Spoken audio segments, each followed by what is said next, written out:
Welcome everyone, welcome to this École des Modernités lecture, the last of the 2024-2025 year, and we're happy under this very hot weather to welcome Lynn Gumpert, who is sitting next to me. Lynn is an art historian. She has served as the director of the New York University Museum, which was formerly called the Grey Art Gallery, and she's done so since 1997. And I think I'm not divulging any news in saying that Lynn is retiring from this position that she has occupied for so many decades with so rich and dense and groundbreaking exhibition projects. So it's truly an honor to have you, Lynn, tonight. Prior to joining NYU, Lynn has been a curator and senior curator at the New Museum of Contemporary Art from 1980 to 1998. And she was a consulting curator of the gallery of Takahashi Maya from 1992 to 1995. Here in France, of course, we know her as one of the first to write a substantial monograph on Christian Boltanski. It was published in 1992 and republished in 1994. And well, I could mention a lot of the more than 70 exhibitions that Lynn created. But Not just created, oversaw. Or created or oversaw, yes, because you're one also of those museum directors that whether curate or oversees exhibition. But I'd like to mention just some of them, starting with the Downtown Show, the New York art scene from 1974 and 1984, that was shown in 2006. Global Local, another marking show, 6 artists from Iran, done in 2016. Inventing Downtown, artist-run galleries in New York City, exhibited in 2017. Modernisms, Iranian, Turkish, and Indian highlights from NYU's Abbey Weed Gray collection in 2019. The one we're talking tonight about is American in Paris, working in Postwar France, 1946 to 1962. That was presented at the Grey Art Gallery in 2023. And the last one you curated and still touring and that will come to Paris is the so-called Bad Veil show, Make Way for Bad Veil, art dealer of the Parisian avant-garde, that is still touring, as I said. Tonight's lecture will comment on the exhibition I just mentioned. It's called Reflection on Americans in Postwar Paris.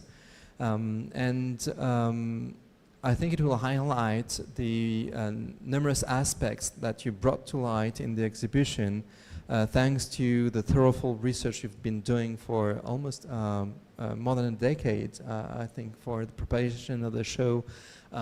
So it's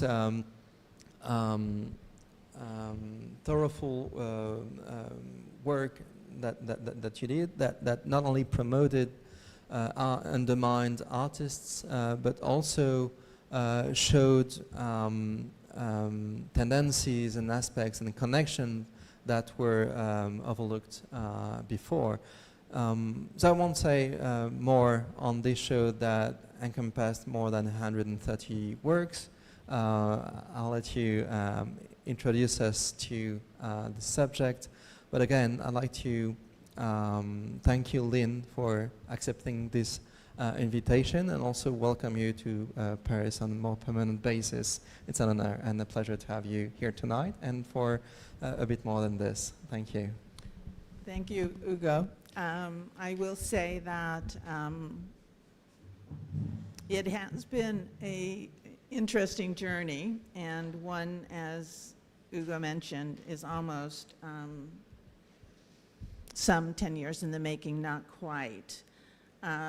But it was an exhibition that I co-curated with a very esteemed colleague and American art curator named Debra Bricker Balken.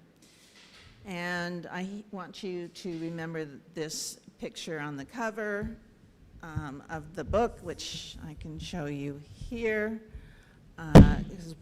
Whoops, well, it'll come back to it later.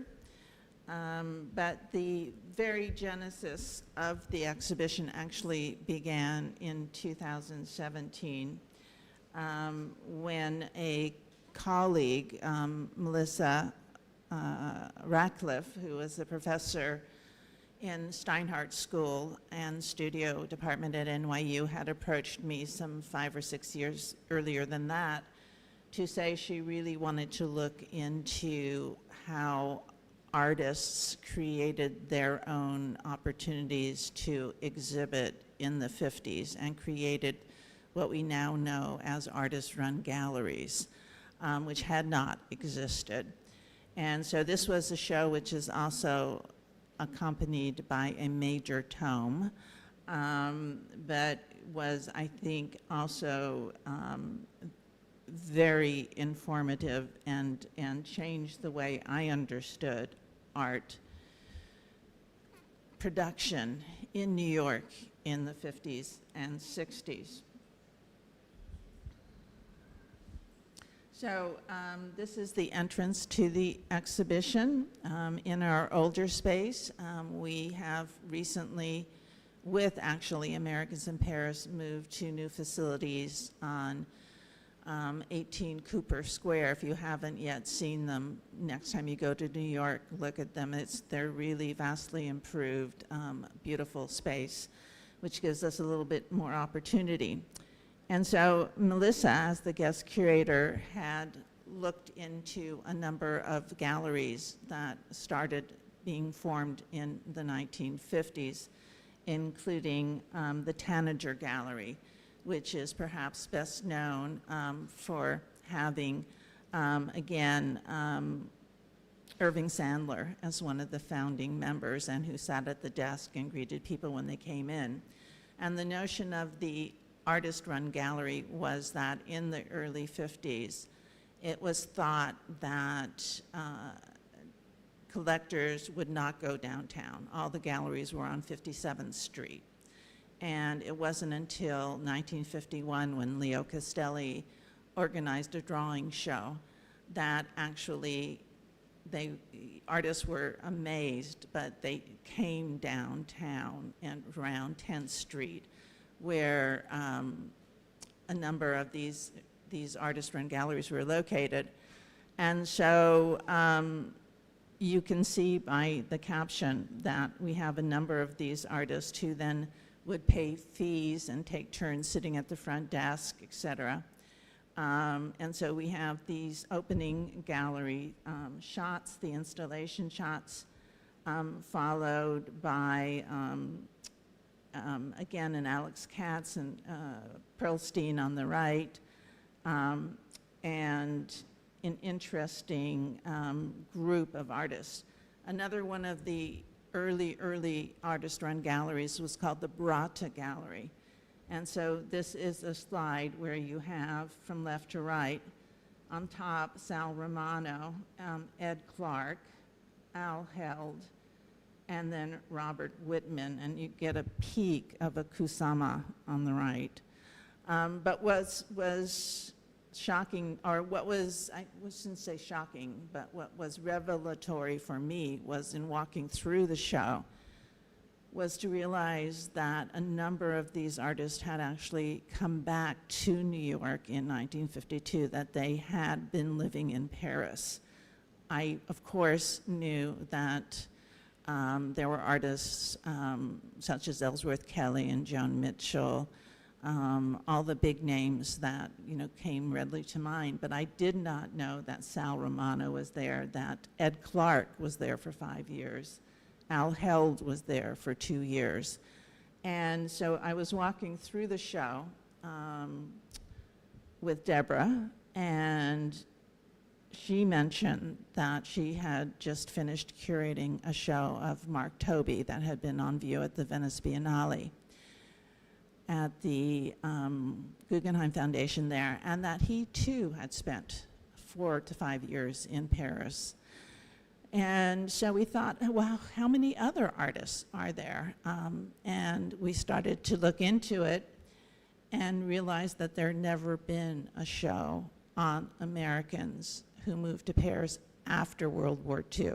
There, of course, were all the shows from the Hemingway generation and the 20s and 30s, but we were fascinated to figure out why the artists went, what was attracting them to come to Paris.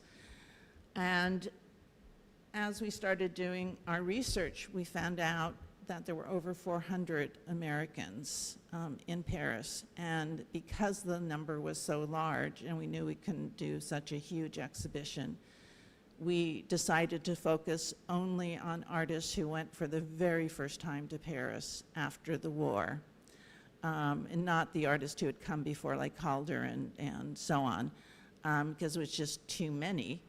And this would give us an opportunity to focus. And we decided to select a core group of 25 artists. So I'm going to go through and tell you some of the discoveries and some of the intriguing things. And I'm really hoping that after going through the slides that there'll be questions and we can delve into some of the more fascinating aspects of why these artists went there. And here you see Al Held, as you might not have ever seen him before, in a much more painterly manner.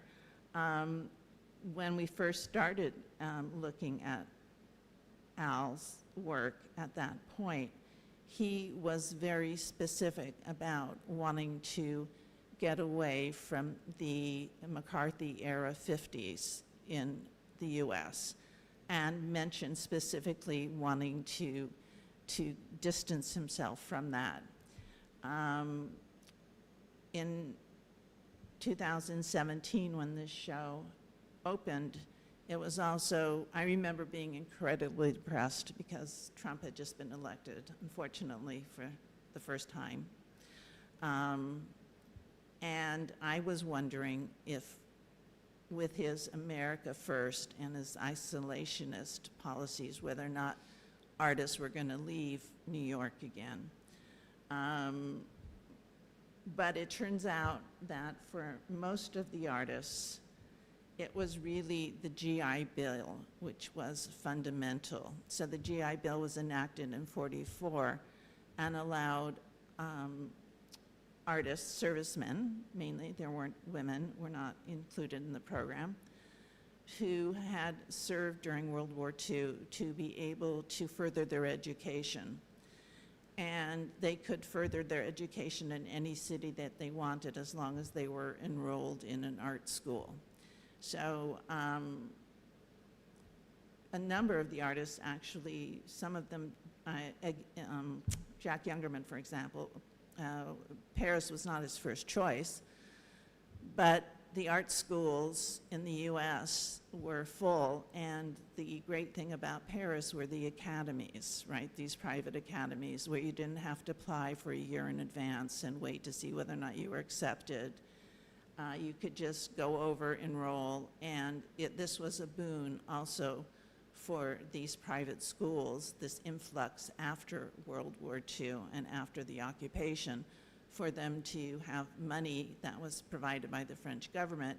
All they had to do was essentially show up. A lot of them were not that interested in the teaching methods that were being advocated. A number of them studied with some of the more established artists, such as Zadkine and Leger, who had come back from New York at that point to open their own private academies. But they found that the GI Bill paid for tuition. It also gave them a stipend of $75 a month.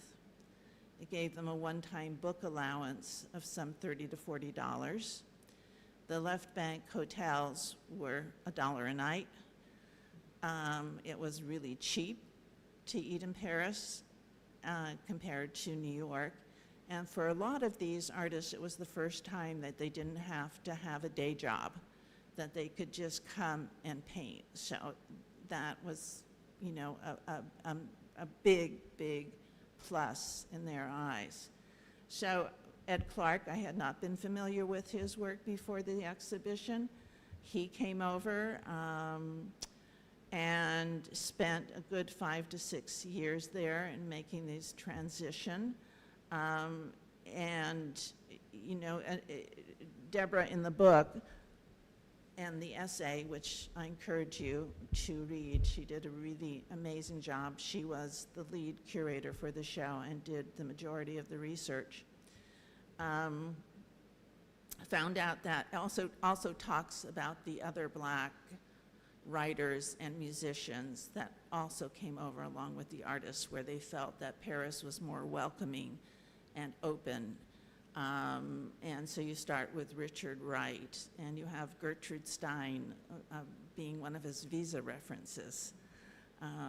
And then you have, of course, James Baldwin, and so on. So there was this, and this was something that Paris always had to offer, was the fact that artists and writers would mingle, and there was a community where artists got together and would talk and discuss, which is so brilliantly shown right now at the Giacometti Foundation with the Sartre and de Beauvoir and Giacometti exhibition that's on view now. Then, of course, you know, you have to acknowledge the artists who did really become emblematic of the expat artists. Now, of course, Joan Mitchell didn't have the money from the GI Bill, but happily for her, she was independently wealthy, and so was able to come on her own and ended up, as you can see by the dates on the screen, spending a long time in Paris. And this was something also that interested us. You know, some of the artists spent 1 year. To be in the exhibition, we had set this mandatory requirement that they have to spend at least 1 year in Paris, because otherwise so many artists pass through Paris. And for example, Bob Rauschenberg didn't make the cut because he only spent 6 months. But you know, the artists all adapted, and it was an interesting time. Of course, the lure of Paris was strong. I mean, Paris had been for centuries, you know, the mecca for artists to come and study. And the Americans certainly were well aware of its history and wanted to see for their own. Some of them had served in the armed services again, and some had come for the first time in their capacity as servicemen. And a lot of them had studied before. They had gone to art school. They saw this as an opportunity to further their education, but they were pretty much accomplished artists, which is one reason I think they also bristled at the Academy's pretty much traditional approach to teaching art and still life and nudes, and, you know, weren't always the happiest. A wonderful feature of the book is that we have published original excerpts, or we've published excerpts of original interviews that were done by Julie Martin and Billy Kluver, which was looking into this generation in the 1990s in preparation for a book that never was published. But we have a number of the Americans who had spent time in Paris in the show talk about what their experiences were like. So again, it's such a wide range of artists. Ellsworth Kelly spent a fairly long time in Paris, and actually ended up working as a janitor at the American Center to be able, once his GI Bill award ran out, he wanted to stay, so he ended up finding jobs here and there. And he had, rather than studying at the Académie Colarossi or the Grand Chaumière or the other individual academies that were in existence, had enrolled at the École des Beaux-Arts, where he met Jack Youngerman. And Jack is unusual in that he had not had any art training before he went.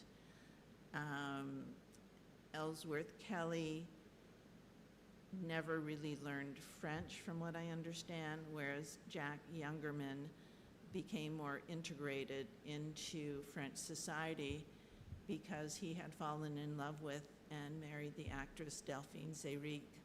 So he cultured French family that was knowledgeable. And so that was his introduction. And they fostered this kind of hard edge abstraction. And this is a installation view of Gallery Arnaud, which was started by as a bookstore. And Arnaud and his partner, John, I'm going to forget his name due to the heat, obviously. It's a hyphenated name, it'll come to me.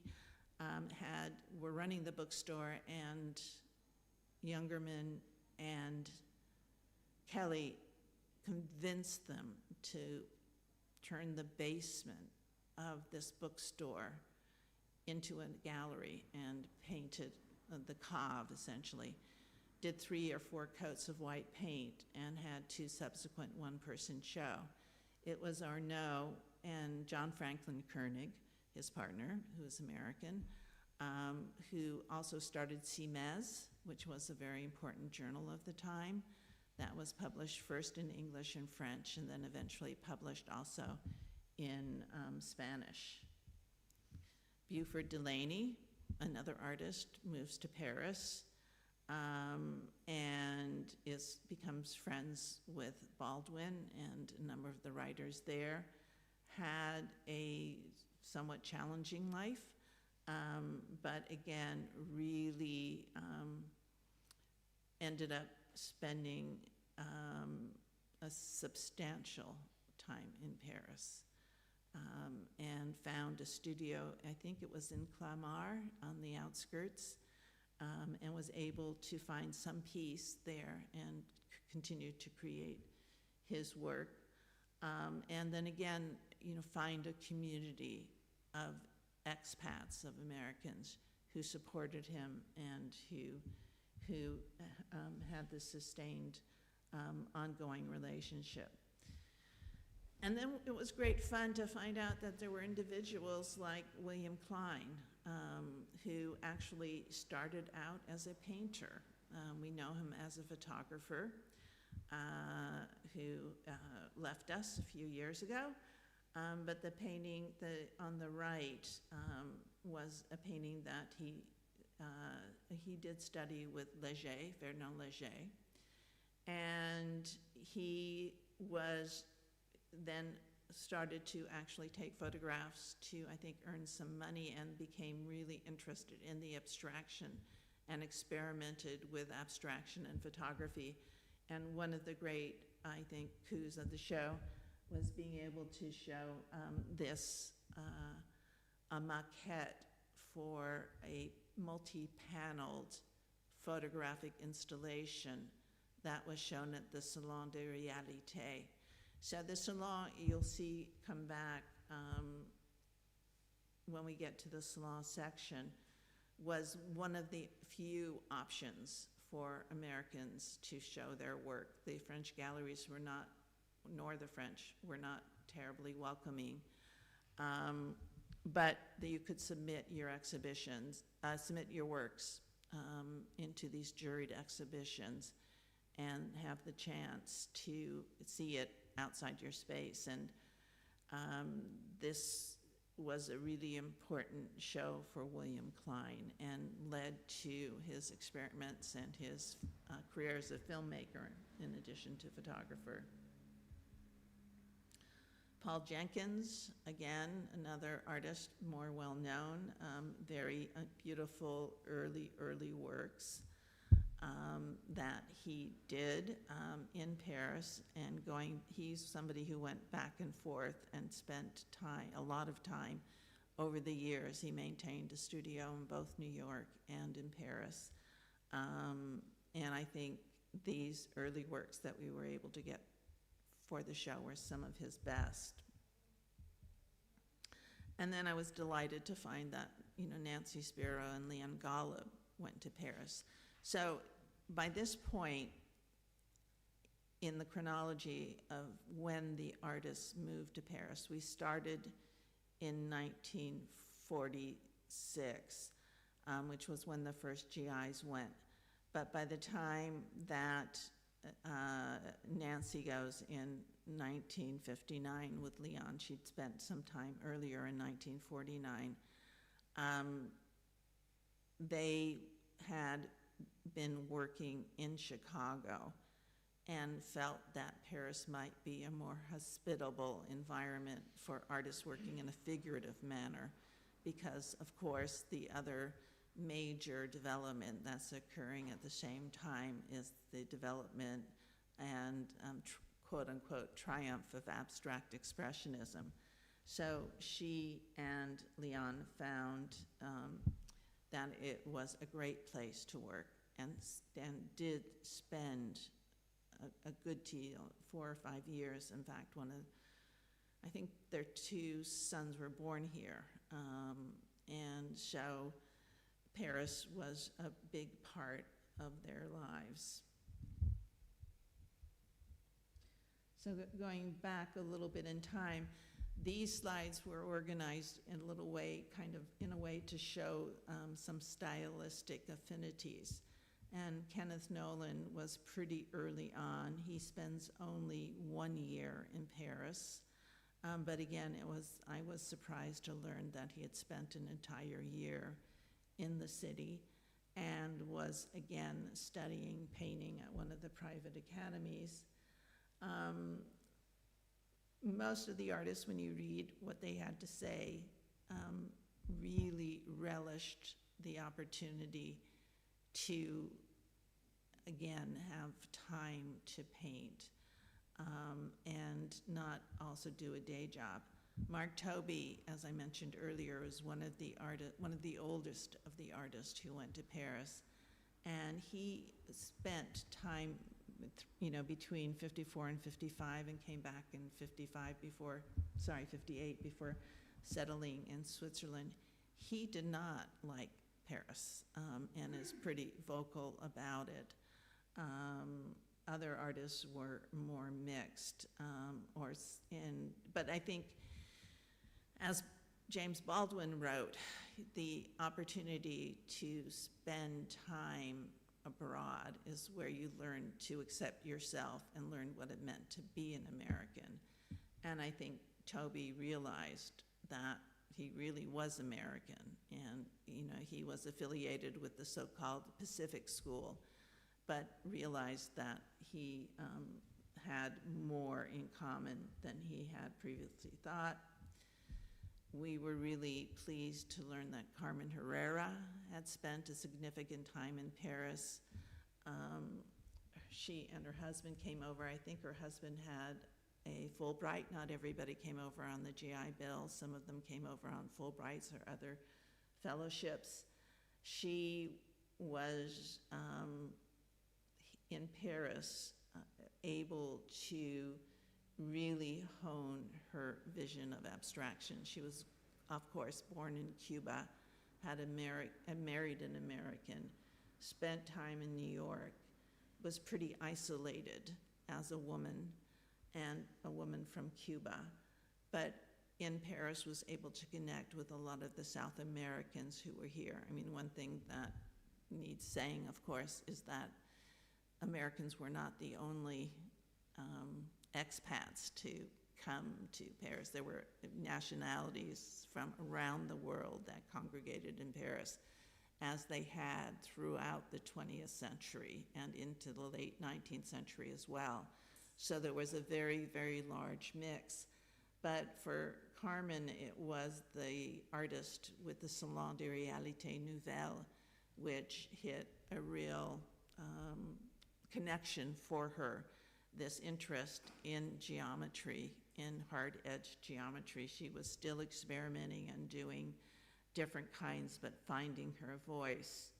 And then another big discovery for us was Peter Saul, that he had spent a number of years, I think it was 2 years in Amsterdam, and then came to Paris in 1958, spends 4 years. And the funny anecdote about Peter is that he discovers Mad Magazine at Le Mistral bookstore, which sets him off on his comic-infused works.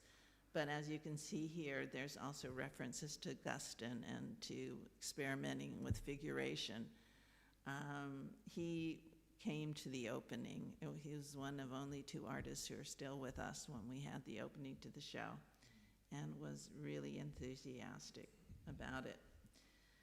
And then artists, again, who I think deserve more recognition, Norman Bloom, a fantastic artist, really experimented with abstraction in really innovative ways. He's another one of the artists who married a French woman and therefore was a little bit more incorporated into French society, as not everybody learned French, so that was a bit isolating. But others, like Sheila Hicks, jumped in fully. She got a scholarship from Yale to come first in 1959, 1960, and then goes back and goes actually to Mexico for a number of years before she relocates. And she's still with us and still working and still living in Paris in one of the most beautiful studios of all time.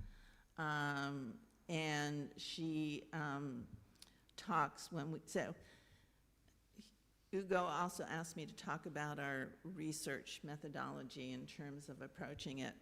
One was identifying as many artists that we could and keeping, we had started a giant Excel sheet of all the artists that we came across, and then would research to find out how long they had spent in Paris and whether or not, you know, it was a year or more. But we came up with 240 names, and I was hoping that that would turn into a digital humanities project. That is yet to happen. But it is, you know, it's really interesting to see, again, this broad swathe of artists. And then, of course, in terms of archives, the American Archives of American Art was crucial.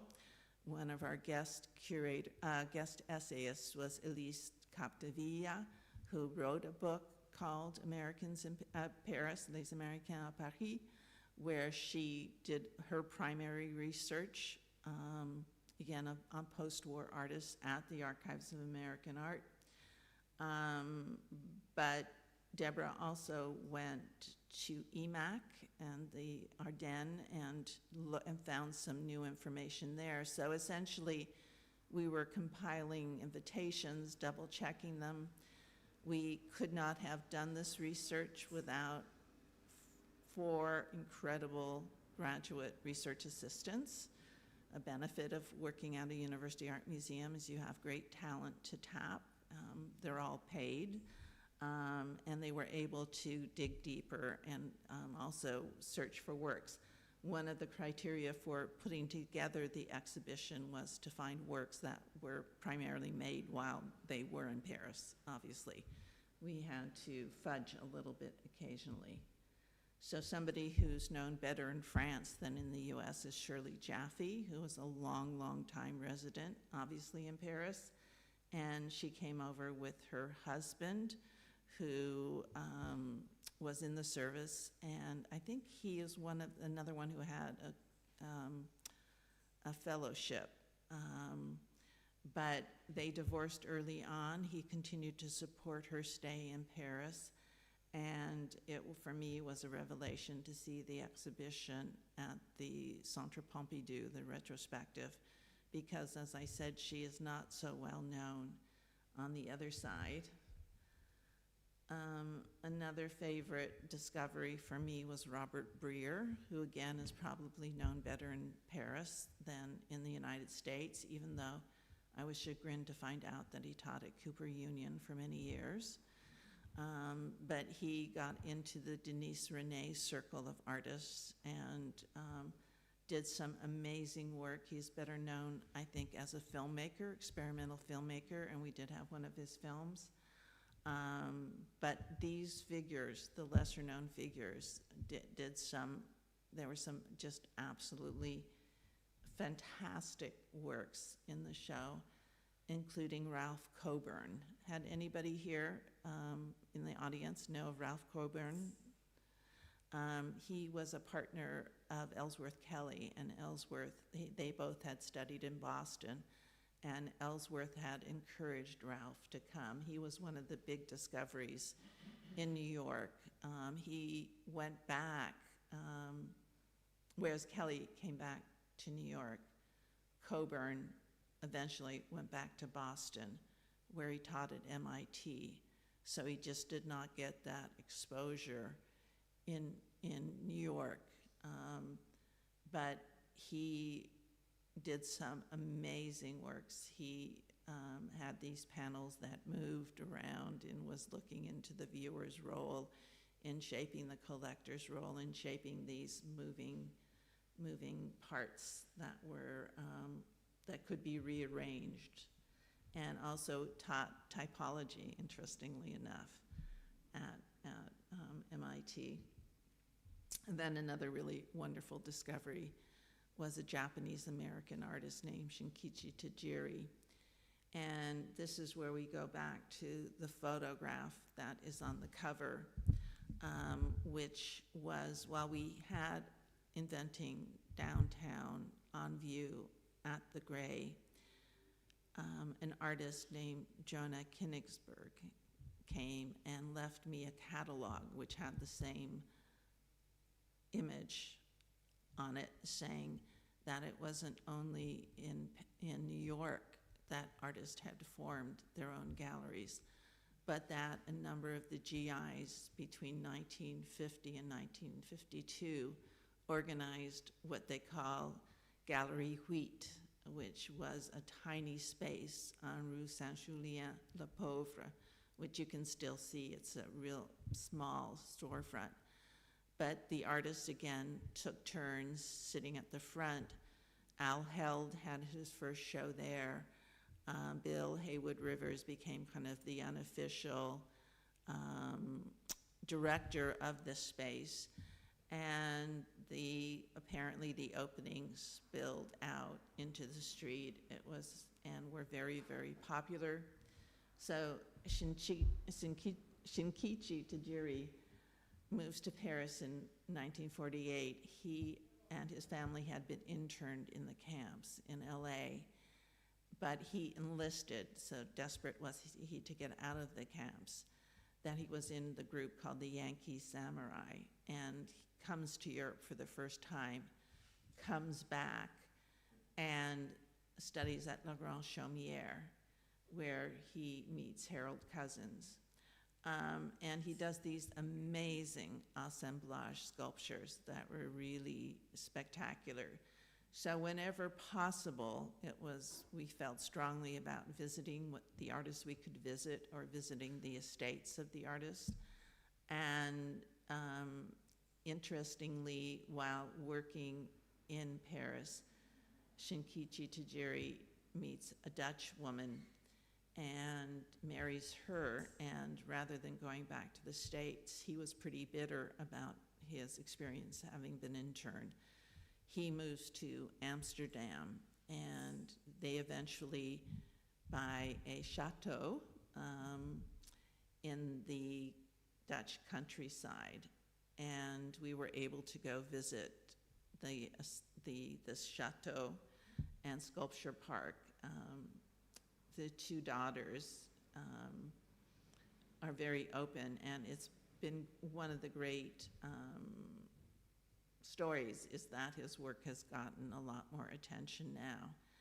And he also did the photo on your right, is of these one-day sculptures that he did along the board, along the bank of the Seine, that would be up for one day, that were junk pieces and that would come down.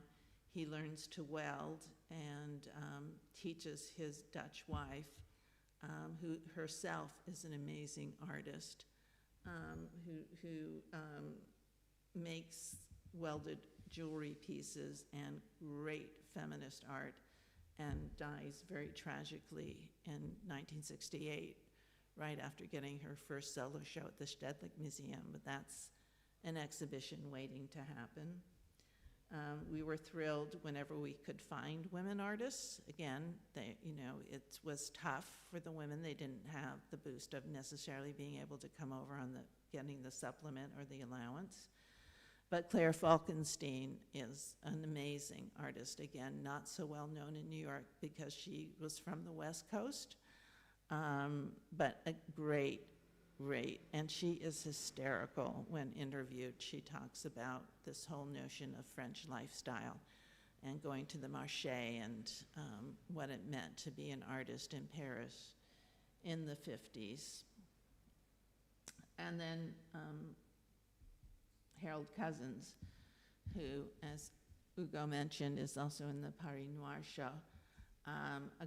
Another great artist. There's not that much that we know about him, but he did these welded sculptures called Playton, which was a made-up word, and they were truly, truly knockouts. Kimber Smith is an interesting exception in that he accompanied his wife to Paris, who was a correspondent for Life magazine. And he goes along and sets up a studio, and his 2 children were born there. So we're getting, as you can see, a little bit later into the later 50s. And again, we were able to visit with the son, and when he comes back to the US, he sets up a studio in the Springs out on Long Island. So it's interesting to be able to see his work. But again, hasn't had the recognition that I think his work deserves. And then again, James Bishop, again, I think probably better known in France, but a really brilliant abstract artist who goes over in 1957, and he actually moves back to Paris after 1966, and just passed away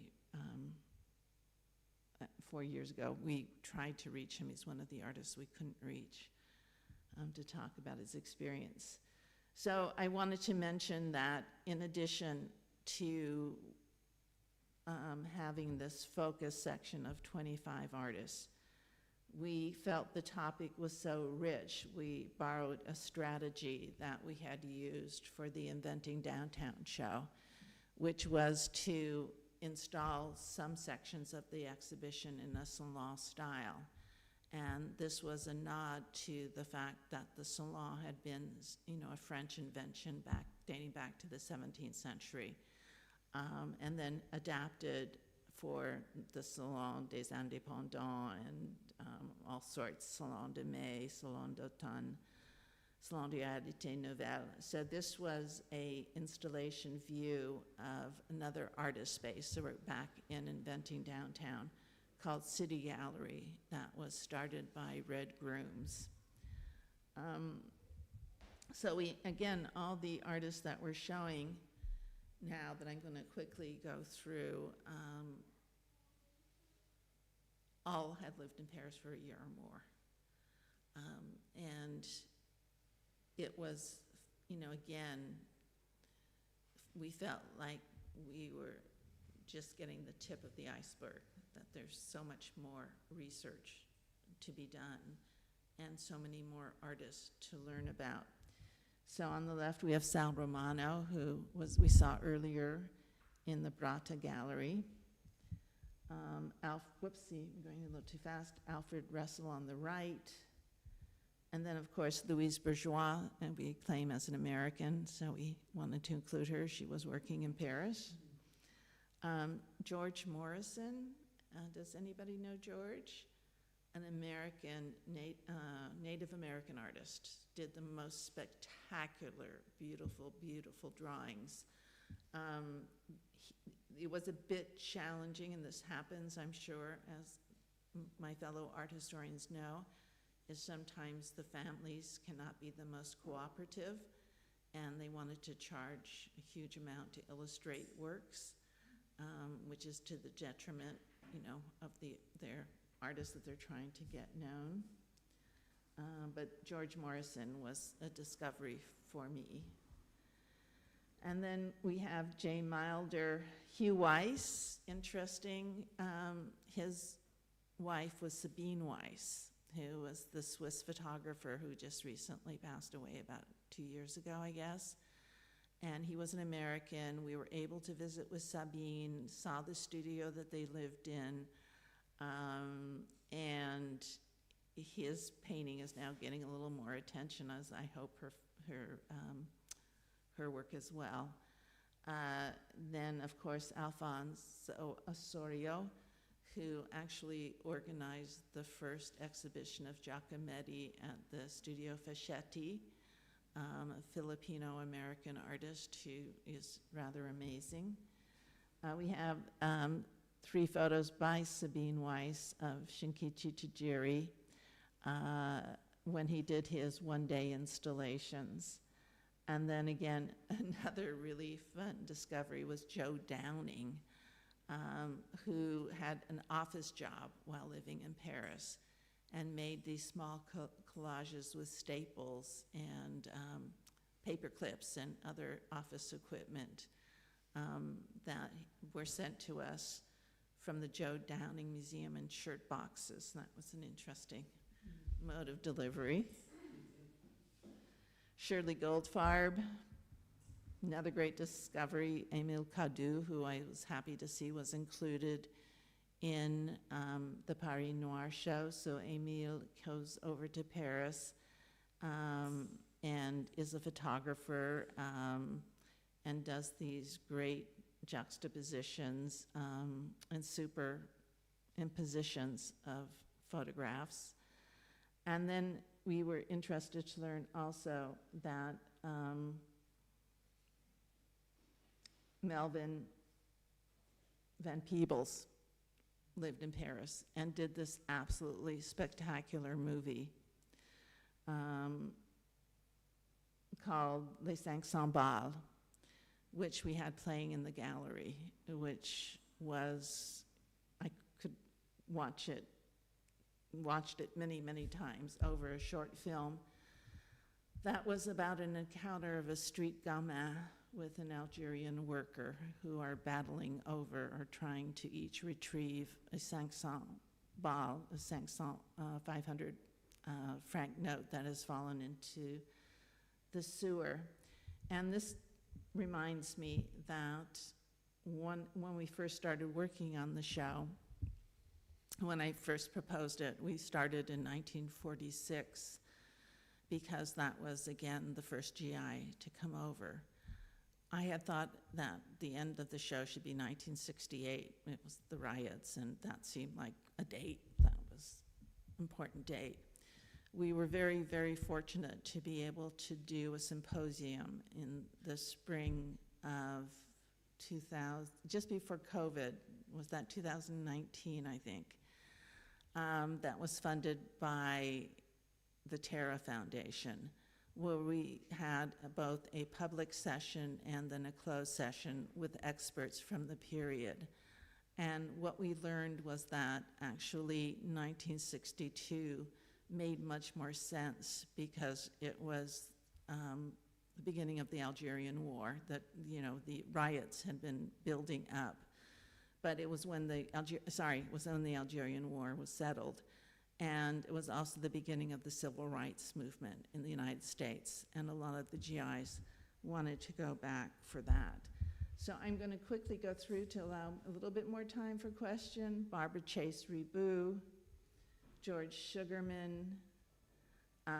We also wanted to include some French artists. We wanted to give a sense of what the American artists were seeing when they came to Paris, what they would see in the galleries. So we have a Soulage, and then we have a really interesting artist, Liliane Lynn, who lives now in England, and she was married to Georges Takis, and did some very early kinetic works, not so well known. I think she has a show that's traveling in, or just had a big show that went through Germany. George Mazeroski, Wallace Ting, a really fascinating Chinese-American artist, Frank Lobel, Bernard Childs. I mean, it was just, we just felt that we couldn't limit it to just the 25 key artists. That was really interesting to look at the various connections. So another really interesting, well, John Franklin Koenig was the partner again, as mentioned, to Robert Arnault, and then Thomas Irma, who died very young and mysteriously, but who made these paintings and then cut them up and reassembled them. So he was really experimenting with some interesting ways of making work. And Vols, again, looking at artist Seymour Boardman, we saw earlier work. June Leaf will be the subject of a retrospective coming up at the Gray, who has been overshadowed by her husband. She was married to Robert Frank many years, but an amazing artist. Boris Lurie, who shared a studio with Ed Clark, Bob Thompson, Janice Bialash. We made an exception for her because she had actually come to Paris earlier. Herman Cherry, a name that you come across often. And then Ruth Franken, which was very hard to trace, to find a work. She lived in France, but we had a very hard time finding works to borrow. She also had lived in Venice.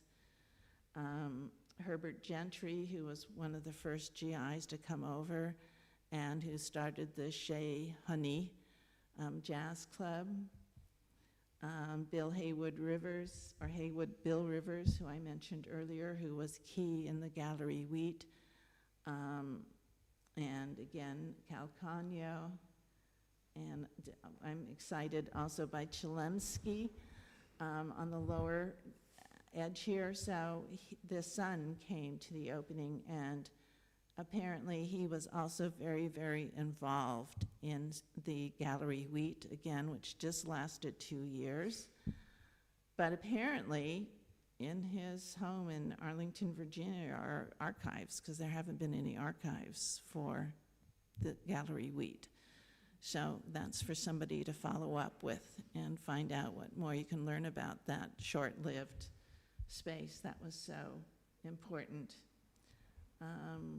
So just finishing up, again, Larry Potter, who's also in Paris Noir, interesting African-American artist, and then Leo Zimmerman, who was a good friend of Robert Breer, and who invented, and I kid you not, a portable popcorn machine that he would wheel around Saint-Germain, thinking that he could earn some extra money by selling popcorn to folks sitting at the cafe.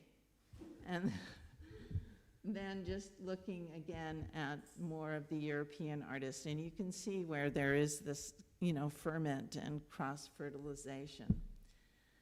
So that's pretty much it. There was so much more. The you know, it was just a wonderful project that I'm very proud of. And if you don't have the book, I encourage you to get it. It was published by Hermer Publishers, so it's still definitely in print and can be ordered if it's not to be found here.